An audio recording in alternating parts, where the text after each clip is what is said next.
Good morning, जय हिंद साथियों। आप सभी दोस्तों का आपके अपने चैनल सक्सेस प्लेटफॉर्म 2591 पे स्वागत है।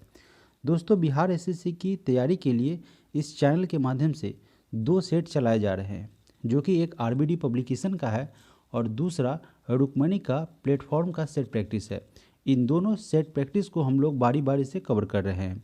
साथियों, इसी वीडियो में हम लोग आरबीडी के सेट नंबर 4 को डिस्कस करेंगे, जिसमें जीके, जीएस और करंट अफेयर्स के प्रश्न को शामिल किया गया है।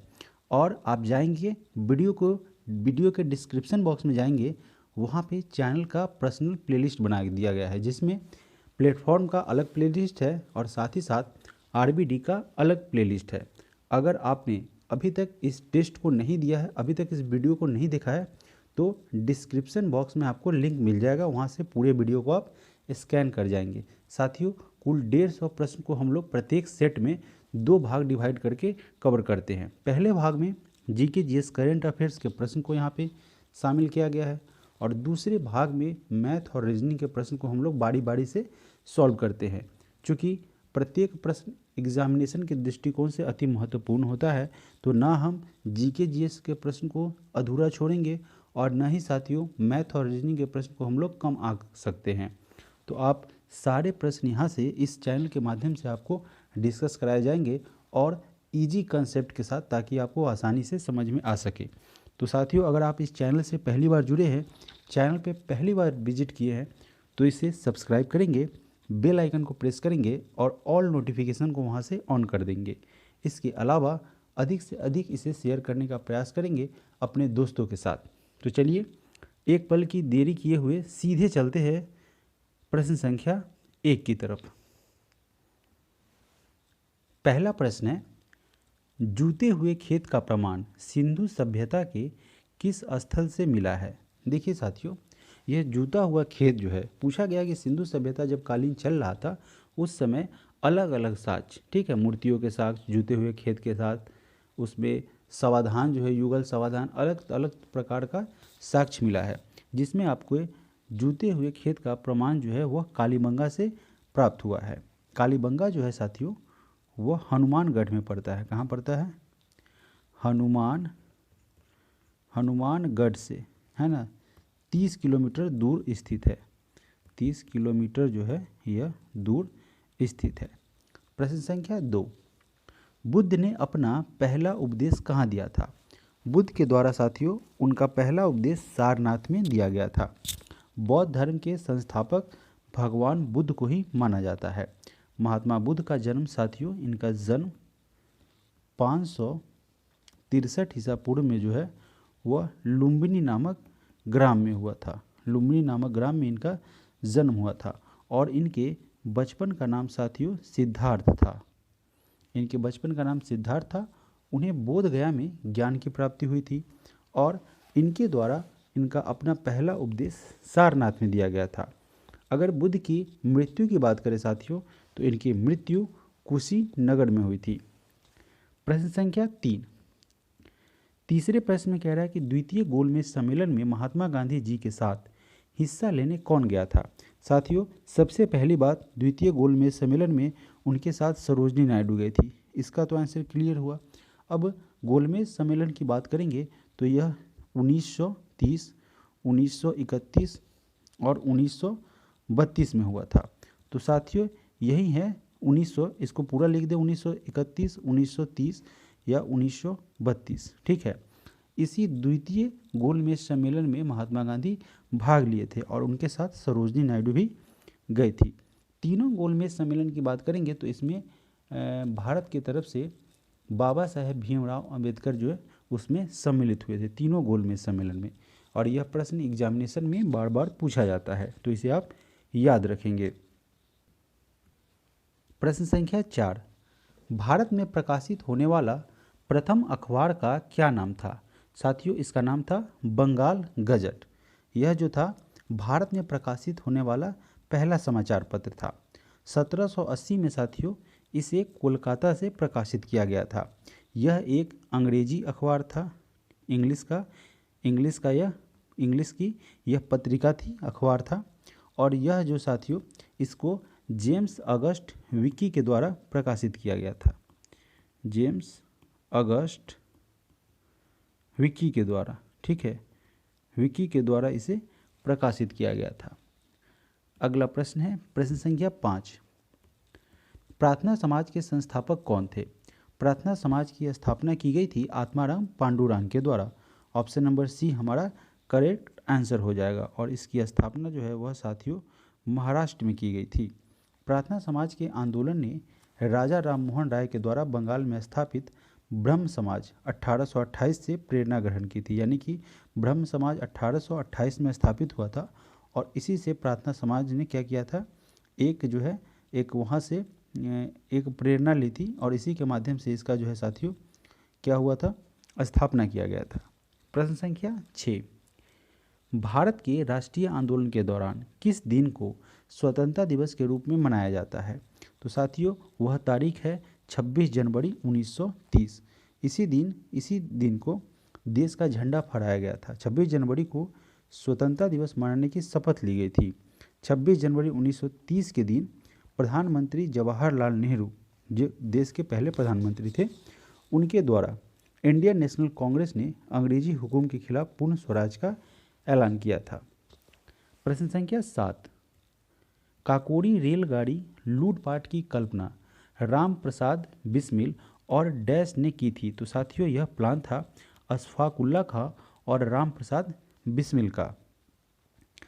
यह एक ऐतिहासिक घटना थी जो कि कब हुआ था, 9 अगस्त 1925। 9 अगस्त साथियों 1925 ईस्वी को काकोरी नामक स्थान पर 8 डाउन यानी कि 8 डाउन ट्रेन में डाका डाला गया था। उसके सरकारी खजाना को लूटा गया था।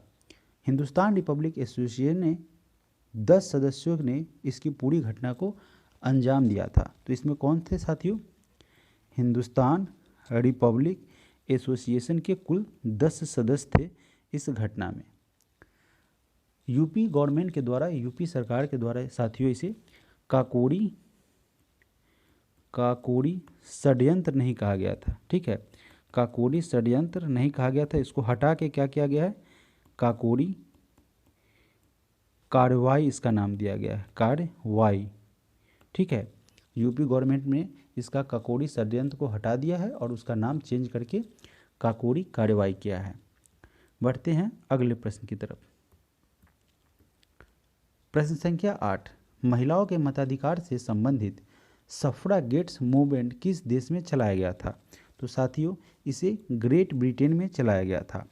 19वीं शताब्दी तक ब्रिटेन जो था, ब्रिटेन के सहित पूरे यूरोप में महिलाओं के मताधिकार से, पूरे महिलाओं को मताधिकार यानी कि वोट देने के अधिकार से उन्हें वंचित रखा गया था और सफ्रागेट्स मूवमेंट ग्रेट ब्रिटेन में ही चलाया गया था। प्रश्न संख्या 9, अमेरिका के स्वतंत्रता युद्ध के दौरान ब्रिटेन के विरुद्ध लड़ने के लिए थॉमस पेन के किस काम ने उपनिवेशी लोगों से प्रेरित किया था? देखिए प्रश्न कह रहा है कि अमेरिका का जो स्वतंत्रता युद्ध हुआ था उसके दौरान ब्रिटेन के विरुद्ध लड़ने के लिए थॉमस पेन, ठीक है, इनके किस काम ने उपनिवेशी लोगों को प्रेरित किया था? तो इनके द्वारा साथियों देखिए एक नॉर्मल तरीके से, ठीक है, अमेरिका के स्वतंत्रता युद्ध में के दौरान ब्रिटेन के विरुद्ध जो लड़ने के लिए है थॉमस पेन ने एक नॉर्मल बुद्धि से, सामान्य बुद्धि से उपनिवेश के लोगों को क्या किया था, प्रेरित किया था, उन्हें उनके खिलाफ जो है तैयार किया था। थॉमस पेन एक लेखक, आविष्कारक और बुद्धिजीवी अमेरिका के संस्थापक लोगों में से एक थे। प्रश्न संख्या 10, 10वें नंबर प्रश्न में कह रहा है कि भारत की संविधान सभा के अध्यक्ष कौन थे? साथियों भारत के संविधान सभा के अध्यक्ष डॉक्टर राजेंद्र प्रसाद थे। जबकि अस्थायी अध्यक्ष की बात करें, अस्थायी अध्यक्ष तो वह आपका सच्चिदानंद सिन्हा थे। अस्थायी अध्यक्ष जो थे वह आपके सच्चिदानंद सिन्हा थे। संविधान सभा का गठन कैबिनेट मिशन की सिफारिश के आधार पर किया गया था, जिसे 26 नवंबर 1949 को पारित किया गया था। ठीक है, प्रश्न संख्या 11, प्रांतीय संविधान समिति के अध्यक्ष कौन थे साथियों? तो यह थे सरदार वल्लभ भाई पटेल। भारतीय संविधान की प्रांतीय संविधान समिति की जो अध्यक्ष थी वह सरदार वल्लभ भाई पटेल थे। संविधान सभा के सदस्य राज्यों की सभा से निर्वाचित सदस्य के द्वारा चुना गया था। इस सभा के प्रमुख सदस्य जवाहरलाल नेहरू, सरदार वल्लभ भाई पटेल, डॉक्टर राजेंद्र प्रसाद, श्यामा प्रसाद मुखर्जी और अब्दुल कलाम थे। प्रश्न संख्या 12, संविधान में समवर्ती सूची का प्रावधान किस देश से लिया गया था? साथियों, यह समवर्ती सूची है, उसका प्रावधान जो है संविधान में ऑस्ट्रेलिया के संविधान से अडॉप्ट किया गया है, यानी कि वहाँ से इसे लिया गया है। तो यह ऑस्ट्रेलिया के संविधान से प्रेरित है। इसके अतिरिक्त प्रस्तावना की भाषा, केंद्र एवं राज्य के बीच जो संबंध है, रिलेशन है, तथा उनके बीच जो शक्तियों का विभाजन है, डिस्ट्रीब्यूशन है, व्यापारिक, वाणिज्य और संसद के दोनों सदनों की जो संयुक्त बैठक है, इसको अगर बात करेंगे संसद की दोनों सदनों के संयुक्त बैठक की, तो यह भी ऑस्ट्रेलिया के संविधान से ही लिया गया है। प्रश्न संख्या 13, राज्य के अंदर संवैधानिक शासन व्यवस्था की असफलता पर राष्ट्रपति के शासन का प्रावधान किस अनुच्छेद में सूचीबद्ध किया गया है? इसको साथियों आर्टिकल 356, ठीक है, यानी कि क्या कह रहा है, संवैधानिक शासन व्यवस्था जब असफल हो जाएगा तो राष्ट्रपति शासन लागू होता है, राष्ट्रपति का शासन लागू होता है, और यह अनुच्छेद 356 के द्वारा ऐसा प्रावधान किया गया है। संविधान के अनुच्छेद 356 के अनुसार यदि कोई राज्य संवैधानिक शासन व्यवस्था में असफल रहता है तो राष्ट्रपति वहां आर्टिकल 356 यानी कि धारा 356 के तहत राष्ट्रपति शासन लगा सकता है और लगाता भी है। यह अधिकतम साथियों 6 महीने के लिए लगाया जा सकता है और 3 वर्ष तक इसे क्या किया जाता है, बढ़ाया जा सकता है। राष्ट्रपति शासन के अंतर्गत राज्य का विधानमंडल भंग किया जा सकता है, ठीक है, वहाँ का अगर विधानमंडल है उसे राष्ट्रपति शासन के अंतर्गत वहाँ का विधानमंडल को भंग कर सकते हैं। प्रश्न संख्या 14, संविधान का कौन सा अनुच्छेद रूल ऑफ लॉ का विस्तृत उल्लेख करता है? साथियों, यह है आर्टिकल 14, ठीक है, संविधान का यह आर्टिकल 14 है। उसमें रूल ऑफ लॉ, विधि के शासन को मूल अधिकारों की श्रेणी में रखा गया है। विधि का शासन न्याय, समानता और निष्पक्षता पर बल देता है। इसी कारण विधि का शासन समाज के कुछ व्यक्तियों की इच्छा से नहीं बल्कि सर्वसाधारण जनमानस की इच्छा अनुरूप कार्य करता है। प्रश्न संख्या 15, भारत के केंद्रीय मंत्री को डैश की सलाह पर डैश द्वारा नियुक्त किया जाता है? साथियों, यह सलाह देते हैं प्रधानमंत्री, ठीक है, प्रधानमंत्री की सलाह पर राष्ट्रपति के द्वारा नियुक्त किया जाता है, ठीक है। तो आंसर हो जाएगा ऑप्शन नंबर ए। अगला प्रश्न है प्रश्न संख्या 16, राज्यसभा में सदस्य बनने की न्यूनतम आयु सीमा जो है साथियों वह निर्धारित की गई है 30 वर्ष। ऑप्शन नंबर बी हमारा यहाँ से करेक्ट आंसर हो जाएगा। राज्यसभा के सांसद का जो होता है, राज्यसभा सांसद का उच्च सदन है। उच्च सदन बोले तो साथियों यह उच्च सदन है और यह कभी जो है भंग नहीं हो सकता है, भंग नहीं हो सकता है, भंग नहीं हो सकता है। और साथियों इसके आधार पर इसे क्या करेंगे, अस्थाई सदन कहेंगे। यह एक अस्थाई सदन है। इसमें 1/3 जो सदस्य है वह प्रत्येक 2 साल के बाद क्या होते हैं, रिटायर्ड होते हैं, ठीक है। यानी कि साथियों 1/3 रिटायर्ड होंगे तो 1/3 क्या किया जाता है, उन्हें चुन लिया जाता है, ठीक है, चुन लिया यानी कि नए सदस्य सदस्यता ग्रहण करते हैं, चुन लिया जाता है। चलिए हम बढ़ते हैं अगले प्रश्न की तरफ। प्रश्न संख्या 17 नंबर प्रश्न में कह रहा है कि पंचायत चुनाव के लिए योग्य व्यक्ति के लिए निर्धारित न्यूनतम आयु सीमा क्या है? पंचायत चुनाव की अगर बात करें साथियों तो इसके लिए न्यूनतम आयु जो है वह 21 वर्ष निर्धारित की गई है। 21 वर्ष से कम उम्र वाले मतदाता चुनाव में हिस्सा नहीं ले सकते हैं। एक ही व्यक्ति एक साथ एक से अधिक पद के लिए चुनाव लड़ सकता है, परंतु उन्हें अलग अलग पद के लिए अलग अलग नामांकन पत्र देना होता है। प्रश्न संख्या 18, भारत की विदेश नीति आधारित है।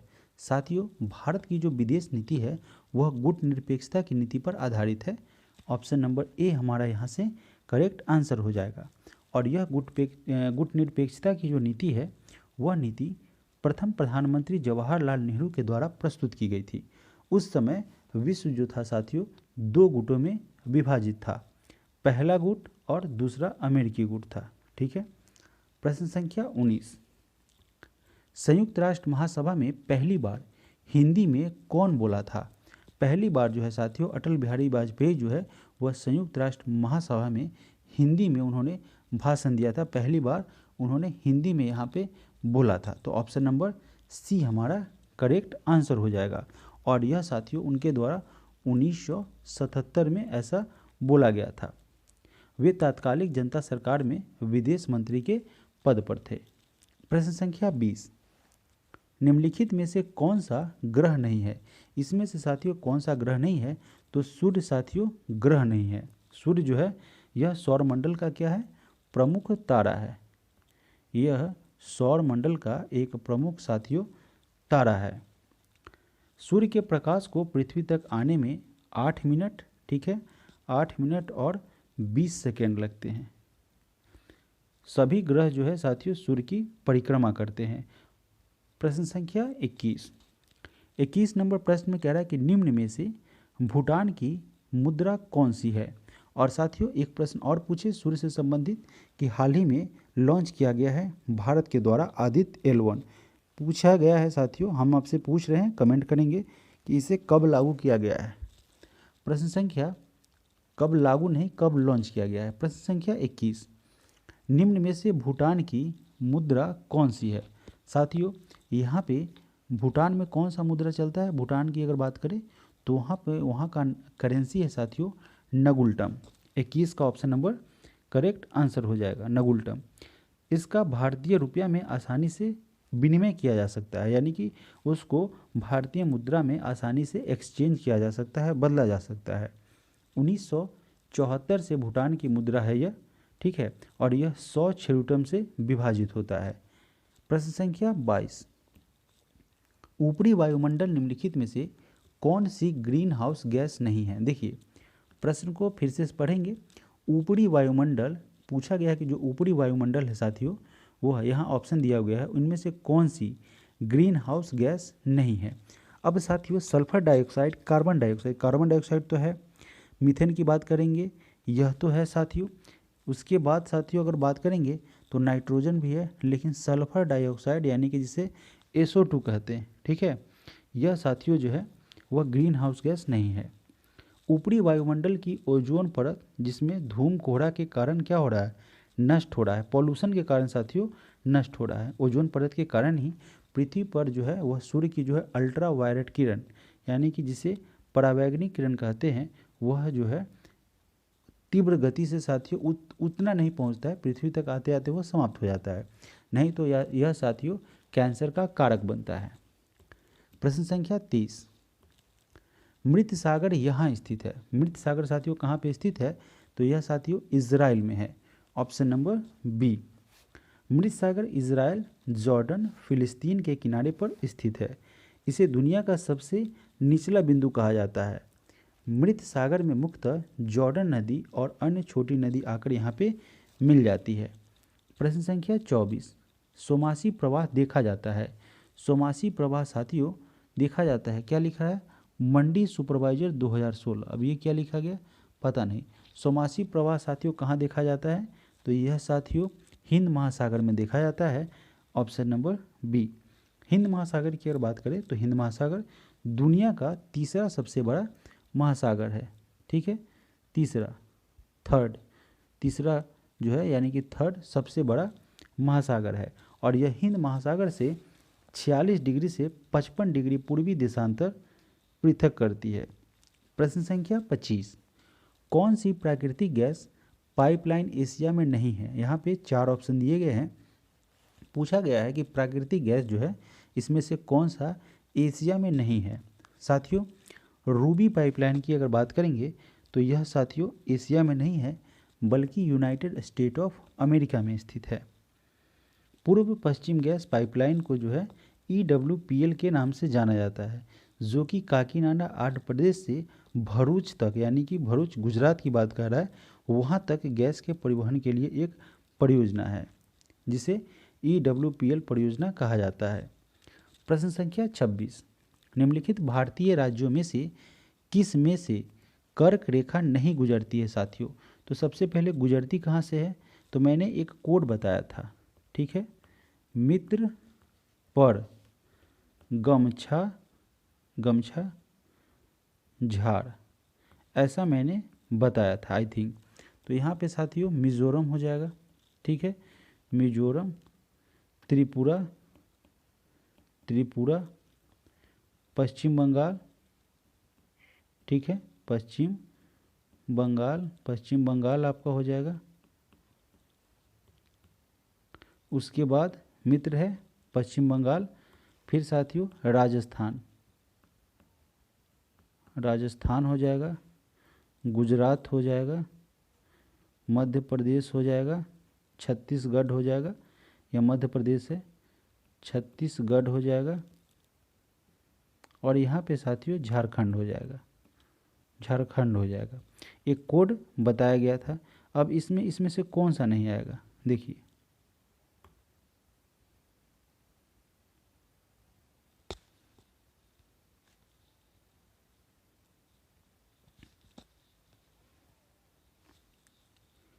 यहाँ पे एकमात्र उत्तर प्रदेश है साथियों, उत्तर प्रदेश से यह होकर नहीं गुजरती है, ठीक है। इस कोड को याद रखेंगे, मित्र पर गमछा झाड़, एक याद करने के लिए कोड तैयार किया गया है, इसके आधार पर हम लोग इसे आसानी से याद रख सकते हैं। प्रश्न संख्या 27, भारत भूमि की सीमाएं उत्तर पश्चिम में किस देश के साथ लगती है। उत्तर पश्चिम की अगर बात करें साथियों तो यह पाकिस्तान से लगता है।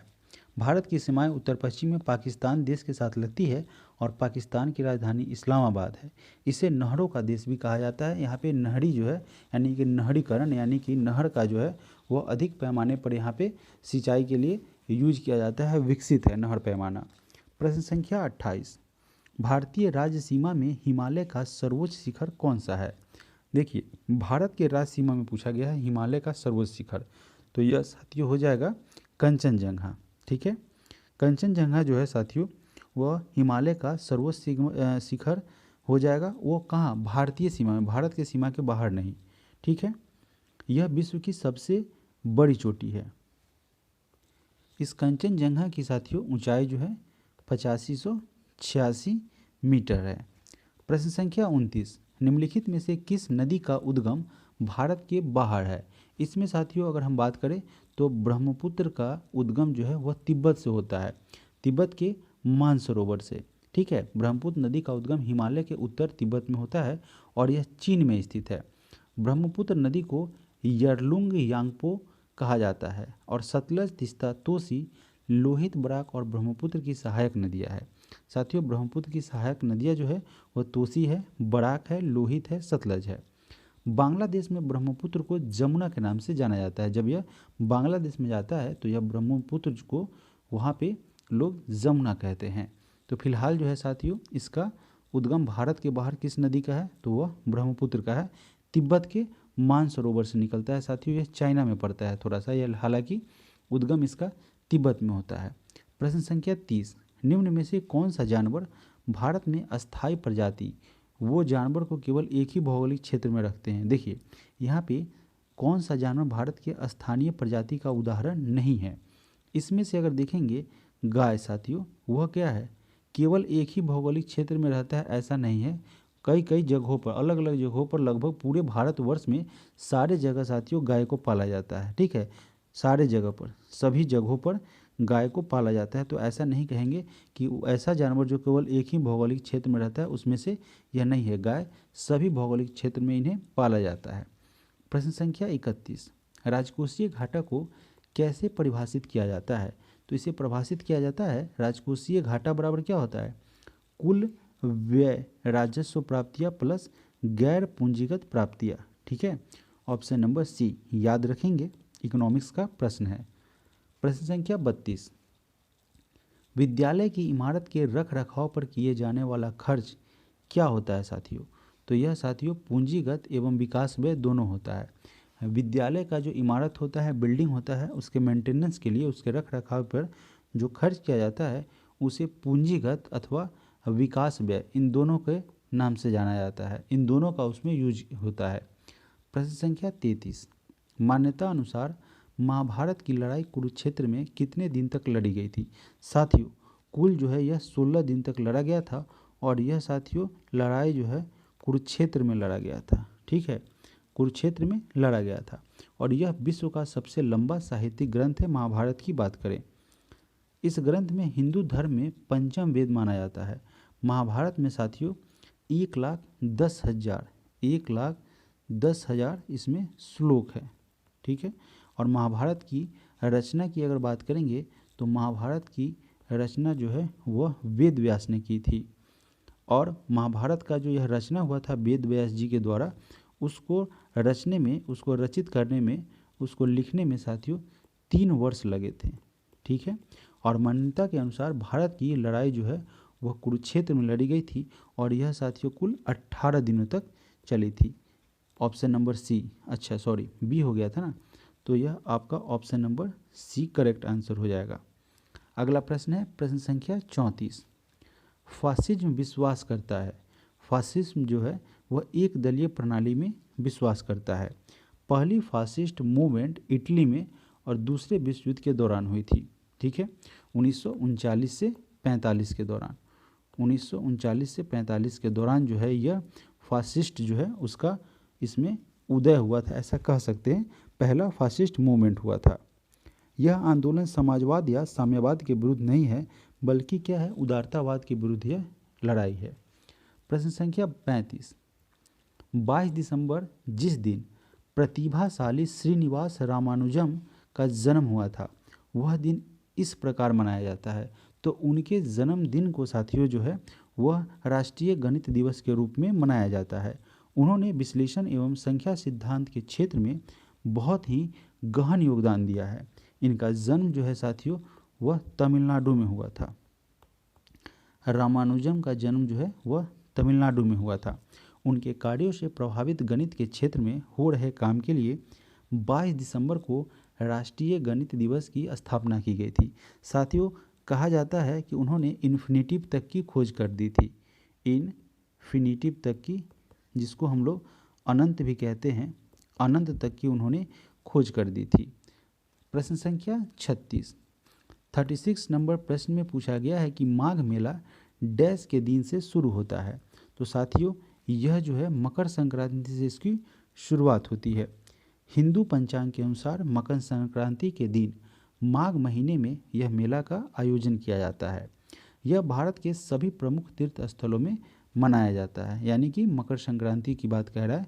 यह जो है साथियों प्रमुख जो है सभी जगहों पर, ऐसा कह सकते हैं, इसका मनाया जाता है। समूह सभी जहाँ जहाँ तीर्थ स्थल है उन सभी जगह मकर संक्रांति को मनाया जाता है। प्रश्न संख्या 37।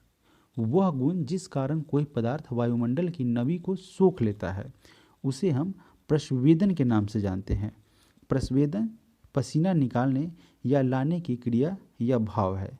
रसायन शास्त्र के अनुसार किसी चीज़ पर की जाने वाली वह प्रक्रिया जिससे वह चीज़ हवा की नमी के कारण पसीजने या गलने लगती है उसे ही साथियों प्रस्वेदन कहते हैं। प्रश्न संख्या 38। पादप कोशिका में निम्नलिखित में से किसमें विभाजन की क्षमता होती है। साथियों शीर्ष विभोजक जो है यानी कि विभाजक करने वाला, इसका मतलब होता है साथियों विभाजक करने वाला, विभाजित कहिए, विभाजित करने वाला। ठीक है, तो इसी के कारण शीर्ष विभोजक, ठीक है, इसके द्वारा पादप कोशिका में निम्नलिखित में से क्या होता है, यानी कि इस शीर्ष विभोजक से के द्वारा ही पादप कोशिका में विभाजन का कार्य संपन्न होता है। प्रश्न संख्या 39। उत्तक जो पौधे में जल परिवहन में मदद करता है। तो साथियों जाइलम के द्वारा जल परिवहन किया जाता है और फ्लोएम के द्वारा जो है वह भोजन का संवहन या परिवहन किया जाता है। ठीक है, ऑप्शन नंबर यहाँ से हमारा बी करेक्ट बनेगा। प्रश्न संख्या 40। वसीय पदार्थ ज़्यादा खाने से क्या होता है। जब आप फैटी युक्त यानी कि चर्बी युक्त अधिक वसा वाले खाद्य पदार्थ को साथियों लेंगे, ग्रहण करेंगे, तो उससे मोटापा हो जाएगा। ऑप्शन नंबर ए यहाँ से हमारा करेक्ट आंसर हो जाएगा। प्रश्न संख्या 41। शरीर में ध्वनि यंत्र को और क्या कहा जाता है। साथियों ध्वनि यंत्र को जो है वह लॉरिंक्स के नाम से जानते हैं। ऑप्शन नंबर ए, लॉरिंक्स को स्वर यंत्र भी कहा जाता है। यह मनुष्य में मौजूद होता है और यह मनुष्य में श्वास नली के, जहाँ से श्वास नली होती है उसके ऊपर तथा फेरिंक्स के नीचे की ओर यह स्थित होता है। इसके अंदर 2 वाक तंतु होते हैं जो कि आपस में कंपन करते हैं और इन्हीं के द्वारा आवाज़ का निर्माण होता है या इन्हीं के माध्यम से आवाज़ बनते हैं। प्रश्न संख्या 42, एल्बो ज्वाइंट यानी कि एल्बो जिसे केहूनी कहते हैं, एल्बो ज्वाइंट किस प्रकार का ज्वाइंट है साथियों? तो यह साथियों हिंज ज्वाइंट है। ठीक है, हिंज ज्वाइंट कहिए अथवा हिंज जो है जोड़ कहिए, इसी का यह उदाहरण है। कोहनी एक संयुक्त उदाहरण यानी कि ज्वाइंट का उदाहरण है जो केवल बल और अग्रभुजा के विस्तार की अनुमति देता है। प्रश्न संख्या 43, वंशानुगत यानी कि जेनेटिक्स स्थानांतरण की इकाई क्या है? किसके माध्यम से यह स्थानांतरण होता है, एक से दूसरे में जाता है? तो यह साथियों जीन के माध्यम से। ठीक है, अगर मान लीजिए किसी के पेरेंट्स किसी बीमारी से हैं ग्रसित, तो यह जीन के माध्यम से उसमें भी होने की संभावना यानी कि उनकी संतान में भी होने की संभावना उसी बीमारी की प्रबल हो जाती है। मान लीजिए इसका कोई लंबाई ही ज़्यादा है तो यही जीन के कारण क्या होता है, उसका बच्चा भी, उसका संतान भी लंबा होता है। तो जीन जो है उसमें महत्वपूर्ण भूमिका निभाता है। जेनेटिक्स का लक्षण साथियों उनके संतानों में देखने को मिलती है। प्रश्न संख्या 44, शरीर में आयोडीन की कमी से कौन सी बीमारी होती है? तो साथियों घेंघा रोग होता है। और बच्चों में की अगर बात करेंगे तो बच्चों में मंद बुद्धि होता है। मंद बुद्धि जो होता है यानी कि कम दिमाग का बच्चा जो होता है सुस्त टाइप का होता है आयोडीन की कमी से। प्रश्न संख्या 45, मशरूम जिसे कुकुरमुत्ता भी कहते हैं किसका उदाहरण है साथियों? तो यह एक फंगी है, कवक है यह। Option number A. इसमें जो है इसमें यानी कि मशरूम में क्लोरोफिल नहीं पाया जाता है जिसके कारण इसमें प्रकाश संश्लेषण की प्रक्रिया नहीं होती है। प्रकाश संश्लेषण वही होता है जहाँ क्लोरोफिल मौजूद होता है। प्रश्न संख्या 46, अस्थिर सुषुम्ना यानी कि जिसे ऑस्टियोपोरोसिस कहते हैं उसकी कमी से क्या होता है साथियों? यानी कि यह जो है की कमी से होता है, यानी किसकी कमी से होता है? तो यह कैल्शियम की कमी से होता है। ऑप्शन नंबर डी यहाँ से करेक्ट आंसर हो जाएगा। इसकी कमी से क्या होता है, इसमें यह कैल्शियम की कमी से इस रोग का जो है साथियों प्रभाव होता है। यह इस रोग की उत्पत्ति जिसमें कैल्शियम की कमी होगी उसमें ऑस्टियोपोरोसिस नामक एक रोग हो जाएगा। इसमें हड्डी क्या होता है, बहुत भंगुर होने लगता है, एकदम कमज़ोर हो जाता है। इस तरीके से जिस तरीके से बुरादे की तरह यह झड़ता है, कमज़ोर होकर टूटने लगता है। प्रश्न संख्या 47, निम्न में से कौन एक प्राथमिक उपभोक्ता है? प्राथमिक उपभोक्ता साथियों इसमें से हिरण है। Option number B. प्रश्न संख्या 48, किन 2 भौतिक राशियों के मात्रक जो है वह समान है? साथियों वेग और चाल, इन दोनों के मात्रक, ठीक है, मात्रक जो है साथियों वह समान है। वेग का मात्रक मीटर पर सेकेंड और साथियों चाल का भी मात्रक की अगर बात करें, चाल का भी मात्रक जो है वह साथियों मीटर पर सेकेंड है। प्रश्न संख्या 49, एक पहाड़ी पर चढ़ते हुए वाहन का ड्राइवर गियर का अनुपात रखता है, तो साथियों इस दौरान उसके गियर का अनुपात जो है वह 1 के बराबर या उससे अधिक रहता है। Option number D. प्रश्न संख्या 50, एक गोली टकराती है और एक अनुप्रस्थ जो है वह घर्षणहीन मेज पर पड़े एक ठोस ब्लॉक में फंस जाती है। इस प्रक्रिया में कौन सी भौतिक राशि सुरक्षित है? इस दौरान साथियों केवल संवेग सुरक्षित होता है। ऐसा इसलिए कि जब गोली टकराती है तो अनुप्रस्थ जो है वह घर्षणहीन मेज पर पड़े ब्लॉक में धंस जाती है और इस प्रक्रिया में संवेग भौतिक राशि सुरक्षित रहती है। संवेग द्रव्यमान तथा वेग का गुणनफल होता है। संवेग बराबर होता है द्रव्यमान इंटू वेग। संवेग का परिणाम और दिशा होने के कारण यह जो है एक सदिश राशि है और सदिश राशि आप जानते हैं जिसका क्या होता है, दिशा भी होता है और उसमें परिमाण भी होते हैं। तो ऑप्शन नंबर बी यहाँ से हमारा करेक्ट आंसर हो जाएगा। प्रश्न संख्या 51, मात्रा स्थिर रखते हुए जब किसी पिंड की गति दोगुनी की जाती है तो क्या होता है साथियों? उसका संवेग जो है वह भी दोगुना हो जाता है। संवेग एक सदिश राशि है। क्यों? क्योंकि इसमें दिशा और परिमाण दोनों होता है। किसी वस्तु के द्रव्यमान और वेग के गुणनफल को संवेग कहा जाता है। किसी वस्तु के वेग में परिवर्तन की दर को ही त्वरण कहते हैं। प्रश्न संख्या 52, बहुत उच्च आवृत्ति की तरंग दैर्घ्य क्या होती है? जिसकी आवृत्ति साथियों अधिक होगी उसकी तरंग दैर्घ्य क्या होगी? छोटी हो जाएगी। तो इसका आंसर हो जाएगा ऑप्शन नंबर बी। बैगनी रंग जो होती है उसकी आवृत्ति सबसे अधिक होती है, जिसके कारण उसका तरंग दैर्घ्य कम होता है।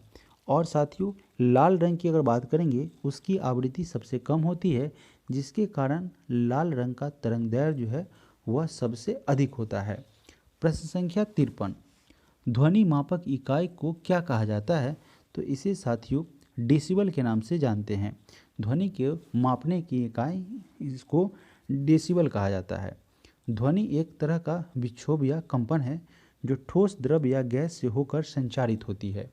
मानव कान 20 हर्ट्ज से, मानव के कान की अगर बात करेंगे, मनुष्य की मानव के कान की अगर बात करेंगे सुनने की क्षमता, वह साथियों 20 हर्ट्ज से, ठीक है 20 हर्ट्ज, जिससे कितना तक है 20,000 हर्ट्ज तक है, 20,000 हर्ट्ज तक है। ठीक है। प्रश्न संख्या 54, इस उपकरण का इस्तेमाल मैदान से खरपतवार हटाने के लिए किया जाता है।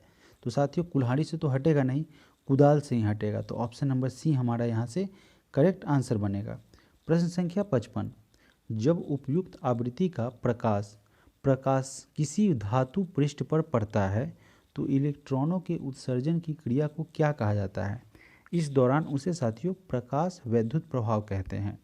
जब प्रकाश की अगर बात करेंगे लाइट की, वैद्युत प्रभाव वह घटना होता है जिसमें वैद्युत आवेशित कणों को किसी पदार्थ के भीतर या उस समय छोड़ा जाता है, तब तक वैद्युत चुंबकीय विकिरण को अवशोषित कर लेता है। प्रभाव को अक्सर धातु की प्लेट से इलेक्ट्रॉनों की अस्वीकार के रूप में परिभाषित करते हैं। प्रश्न संख्या 56, किसी प्रतिरोध से प्रवाहित होने वाली वैद्युत धारा के कारण उत्पन्न ऊष्मा क्या है? तो साथियों जब किसी प्रतिरोध से प्रवाहित होगी वैद्युत धारा, उसके द्वारा उत्पन्न ऊष्मा जो है वह वैद्युत धारा के वर्ग के समानुपाती होती है। यदि किसी चालक का प्रतिरोध नियत रहता है यानी कि एक जैसा, तो उसमें नियत समय में उत्पन्न हुई ऊष्मा जो है उसके द्वारा उसके वर्ग के समानुपाती होता है। प्रश्न संख्या 57, सामान्य द्रव ऊंचे तल से नीचे तल की ओर प्रवाहित होते हैं। निम्नलिखित में से कौन सा द्रव ग्लास में रखने पर ऊपर की ओर चढ़ सकता है? तो साथियों द्रव हीलियम। ठीक है, सामान्य द्रव ऊंचे तल से नीचे तल की ओर प्रवाहित होता है, परंतु हीलियम द्रव के रूप में गिलास में रखने पर ऊपर की ओर यह बढ़ता है, ऊपर की ओर प्रवाहित होता है। प्रश्न संख्या 58, मक्खन डैश का उदाहरण है? साथियों मक्खन जो है साथियों यह पायस का उदाहरण है, एक पायस का प्रकार है। जब दो या दो से अधिक मिश्रण को मिलाते हैं तो क्या बनता है? पायस का निर्माण होता है। प्रश्न संख्या 59, एक परमाणु जिसकी परमाणु संख्या 14 है तो संयोजक इलेक्ट्रॉन की संख्या क्या होगी साथियों? इस दौरान संयोजक इलेक्ट्रॉन जो है वह 4 होंगे। एक परमाणु जिसकी परमाणु संख्या 14 है उसकी इलेक्ट्रॉनिक कन्फिग्रेशन 2 हो सकती है साथियों, 2, 8 और 4 होगी, यानी कि उसकी आखिरी कक्षा में 4 इलेक्ट्रॉन होंगे। ठीक है, तो ऑप्शन नंबर हमारा डी यहाँ से करेक्ट आंसर हो जाएगा। प्रश्न संख्या 60, उन तत्वों के समूह को छांटिए जिसमें केवल धातुएं ही हों। वैसे तत्व के समूह छांटना है जिसमें केवल और केवल क्या होता है? धातु होता है। अब देखिए यहाँ पे ऑप्शन में यह BE है, BE यानी कि साथियों यह बेरिलियम है, यह जो है आपका बेरिलियम है। और साथियों CA जो है वह आपका कैल्शियम है, कैल्शियम है यह। उसके अलावा साथियों SR जो है आपका स्ट्रांसियम है, स्ट्रांसियम। ठीक है, यह एक स्ट्रांसियम है। और यहाँ पे Na आपका क्या है? सोडियम है। तो यह जो है साथियों केवल क्या है? धातु है, तो ऑप्शन नंबर हमारा डी यहाँ से करेक्ट हो जाएगा। प्रश्न संख्या 61, बटर स्कॉच किसकी नवीन व्यापारिक किस्म है? तो साथियों यह जो है साथियों यह गुलाब की किस्म है, ऑप्शन नंबर डी। प्रश्न संख्या 62, संयोजक यौगिक जो है उसका गलनांक एवं क्वथनांक दोनों उच्च होते हैं क्योंकि विरोधी आवेशित आयनों के बीच जो है उनका आकर्षण का एक मजबूत इलेक्ट्रोस्टैटिक बल होता है। प्रश्न संख्या 63, बोरिक एसिड की अगर बात करेंगे तो बोरिक एसिड और बोरेक्स बफर मिश्रण का पीएच रेंज क्या होता है साथियों? तो इसका पीएच रेंज जो है वह 6.8 से 9.2 होता है। कितना होता है? 6.8 से 9.2 होता है बोरिक एसिड और बोरेक्स बफर का मिश्रण का पीएच रेंज।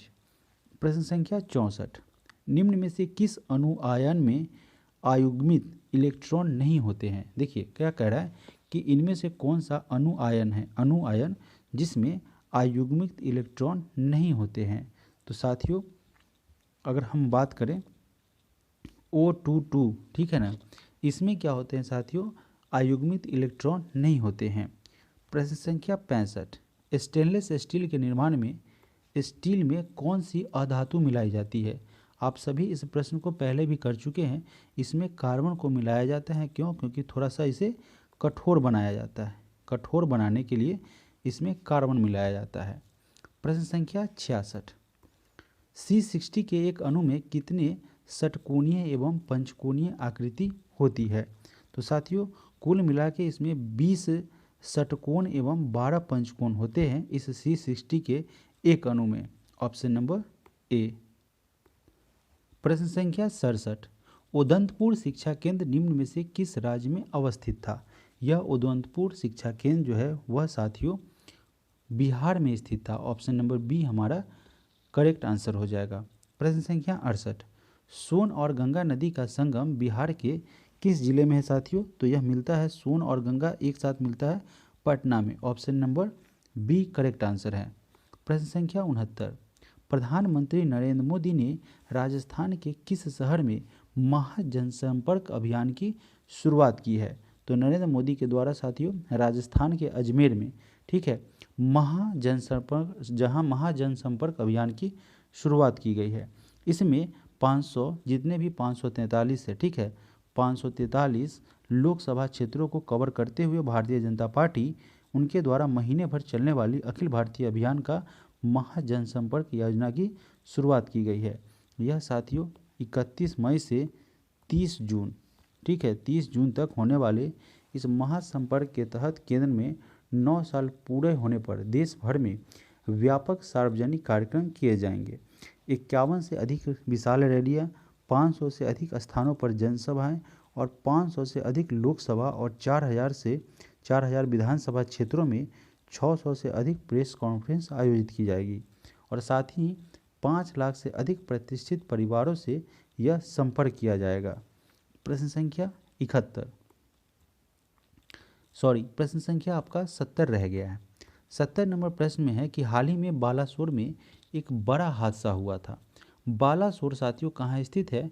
तो साथियों यह उड़ीसा में स्थित है, ऑप्शन नंबर सी हमारा यहाँ से करेक्ट आंसर हो जाएगा।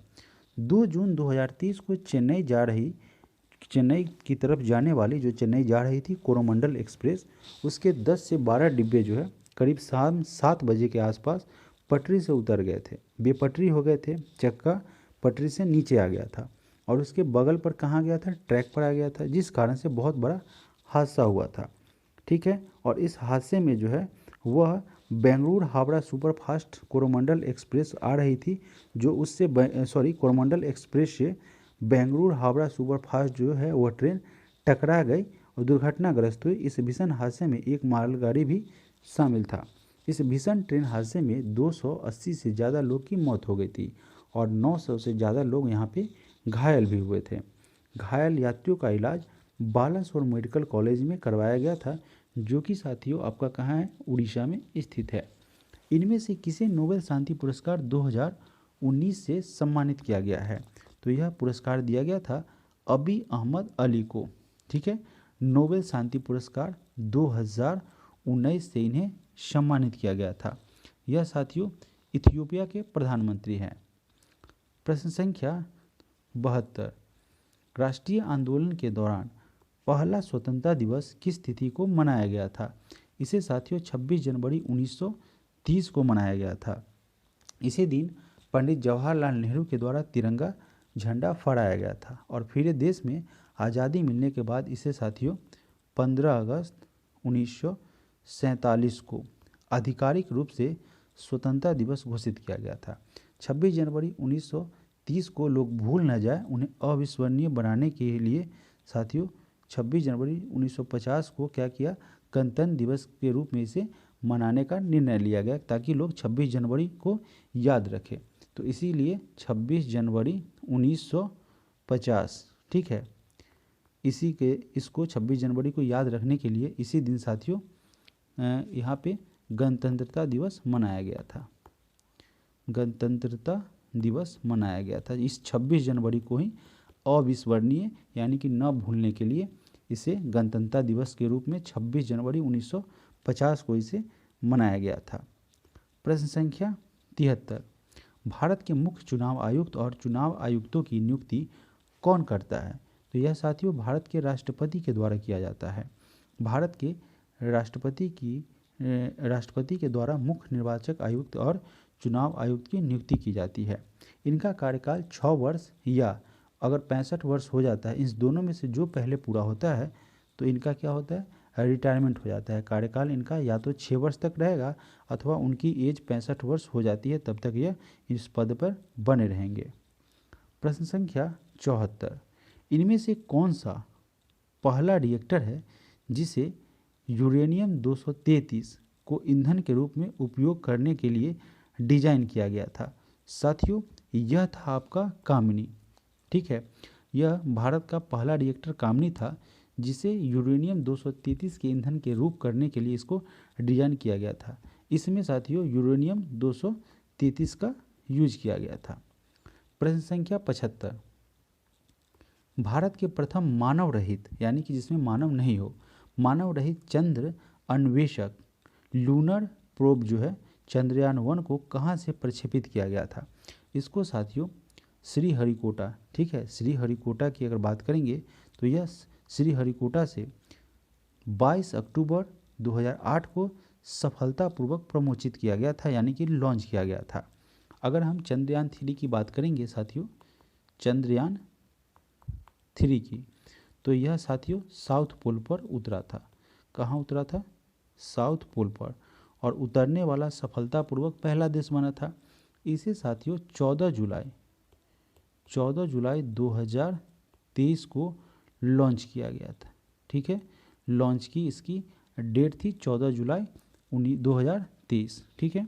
और इसे साथियों भारतीय समयानुसार 2:35 पर लॉन्च किया गया था, ठीक है। सतीश धवन अंतरिक्ष केंद्रयान श्रीहरिकोटा के, ठीक है, यहाँ से इसे लॉन्च किया गया था। और साथियों अगर लैंडिंग की बात करें, यह लैंड कब किया था? तो इसकी लैंडिंग जो है वह 23 अगस्त 2023 को थी। और साथियों यह लैंड किया था 6:04 पर। चलिए बढ़ते हैं अगले प्रश्न की तरफ। प्रश्न संख्या 76 में कह रहा है कि निम्नलिखित में से कौन 1923 में गठित स्वराज पार्टी के संस्थापक सदस्यों में से एक थे? तो साथियों CR दास और साथियों चित्तरंजन दास है। और यहाँ पे मोतीलाल नेहरू के द्वारा 1923 में स्वराज पार्टी का गठन किया गया था। स्वराज पार्टी पराधीन भारत के स्वतंत्रता संग्राम के समय बना हुआ एक राजनीतिक दल था जो कि देशबंधु चित्तरंजन दास और मोतीलाल के सहयोग से 1923 में स्थापित किया गया था। यह दल भारतीयों के लिए अधिक स्वशासन तथा राजनीतिक स्वतंत्रता की प्राप्ति के लिए बनाया गया था और यह साथियों इसी दिशा में काम कर रहा था। प्रश्न संख्या 77, इनमें से किसे खान ए खाना की उपाधि से सम्मानित किया गया था? साथियों यह खान ए खाना की उपाधि जो है वह बैरम खां को दिया गया था। ऑप्शन नंबर सी हमारा यहाँ से करेक्ट आंसर हो जाएगा। वे हुमायूं के एक सारू थे। रहीम के पिता बैरम खां 13 वर्ष के अकबर के अभिभावक थे, यानी कि उनके एक गार्जियन थे। 1584 में रहीम को खान ए खाना की उपाधि अकबर के द्वारा प्रदान की गई थी। प्रश्न संख्या 78, कर्क रेखा इनमें से किस राज्य से नहीं गुजरती है? साथियों, अभी जस्ट मैंने आपको बताया था मित्र पर गमछा झाड़, तो मिजोरम है, झारखंड है, ठीक है, और साथियों असम नहीं है, राजस्थान से भी गुजरेगा। तो हमारा आंसर क्या हो जाएगा? Option number A. प्रश्न संख्या 79, भारत ने डैश में पहली बार क्योटो प्रोटोकॉल पर हस्ताक्षर किया और अपना समर्थन दिया था? तो भारत के द्वारा साथियों अगस्त 2002 में क्योटो प्रोटोकॉल पर एग्रीमेंट किया गया था, हस्ताक्षर किया गया था और अपना सहमति व्यक्त किया गया था। और यह साथियों 1975 में क्योटो जापान में अपनाया गया था, फरवरी 2005 में लागू हुआ था और भारत ने 26 अगस्त 2002 में क्योटो प्रोटोकॉल पर हस्ताक्षर किया था। भारत के द्वारा 26 अगस्त 2002 में इस क्योटो प्रोटोकॉल पर साइन किया गया था। प्रश्न संख्या 80, भारत में सूखा प्रवण क्षेत्र कार्यक्रम यानी कि ड्रग प्रोन एरिया 21 पंचवर्षीय योजना के दौरान इसको शुरू किया गया था? साथियों इसे शुरू किया गया था चतुर्थ पंचवर्षीय योजना के दौरान। तो ऑप्शन नंबर बी हमारा यहाँ से करेक्ट आंसर बनेगा। यह साथियों 1973 से 74 में हुआ था। प्रश्न संख्या 81, विश्व छात्र दिवस यानी कि वर्ल्ड स्टूडेंट्स डे कब मनाया जाता है? इसे साथियों जो है 15 अक्टूबर को मनाया जाता है पूरे विश्व भर में। दुनिया भर में 15 अक्टूबर को विश्व छात्र दिवस के रूप में मनाया जाता है।